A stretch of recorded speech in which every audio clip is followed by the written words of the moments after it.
Autrefois vous étiez ténèbres, et maintenant vous êtes lumière dans le Seigneur. Marchez comme des enfants de lumière, Éphésiens 5:8. N'êtes-vous pas charnel, ne marchez-vous pas selon l'homme, 1 Corinthiens 3:3. Le chrétien charnel dit une chose et en fait une autre. Sa conduite n'est pas conforme à son témoignage. Il vit comme ceux qui ne font pas profession d'être chrétiens et n'ont aucune puissance pour gagner des âmes à Christ.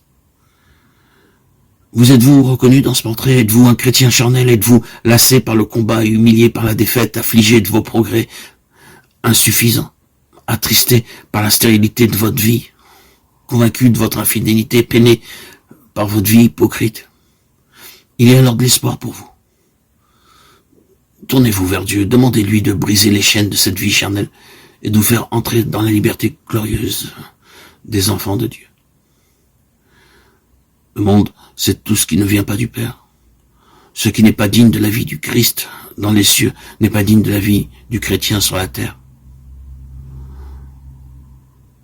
Le monde, c'est aussi la convoitise de la chair, la convoitise des yeux et l'orgueil de la vie.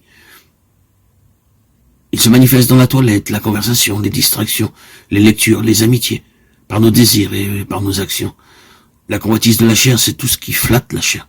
Toute concession faite à la mode, tout désir d'accumuler des biens proviennent de la convoitise des yeux. Elle tient les regards fixés sur les choses temporelles.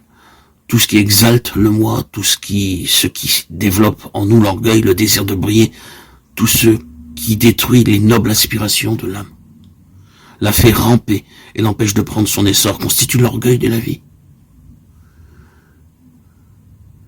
Si vous aimez le monde et les choses qui sont dans le monde, vous êtes alors un chrétien charnel qui menait une vie d'infidélité, adultère que vous êtes. Ne savez-vous pas que l'amour du monde est inimitié contre Dieu?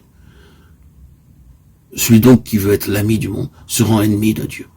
Jacques 4:4. Oui, ces paroles sont sévères. Dieu déclare que tout chrétien qui est ami du monde est ennemi de Dieu et adultère. Pour donner à ces paroles leur sens véritable, il faut connaître exactement la signification du mot « monde ». Ce qu'est l'Église pour Christ, le monde l'est pour Satan. Comme Christ agit sur terre par son Église, Satan agit par le monde. Le monde, c'est la vie et la société humaine, sans Dieu. Quels doivent être les rapports du chrétien avec le monde? Tout d'abord, quel rapport le chrétien a-t-il avec Jésus? Christ et le chrétien sont un. Leur union est si absolue que le Saint-Esprit compare leur relation à celle qui existe entre deux époux. Il est naturel dès lors que Dieu ait déclaré que l'attachement au monde équivaut à un adultère spirituel. Partager les plaisirs du monde, s'associer à ses œuvres, accommoder sa vie à ses principes, mettre à exécution son programme, font du chrétien le complice de Satan, l'ami de Satan et l'ennemi de Dieu.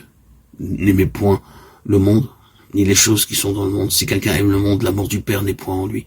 Car tout ce qui est dans le monde, la convoitise de la chair, la convoitise des yeux, et l'orgueil de la vie ne vient point du Père, mais vient du monde. 1 Jean 2, 15, 16.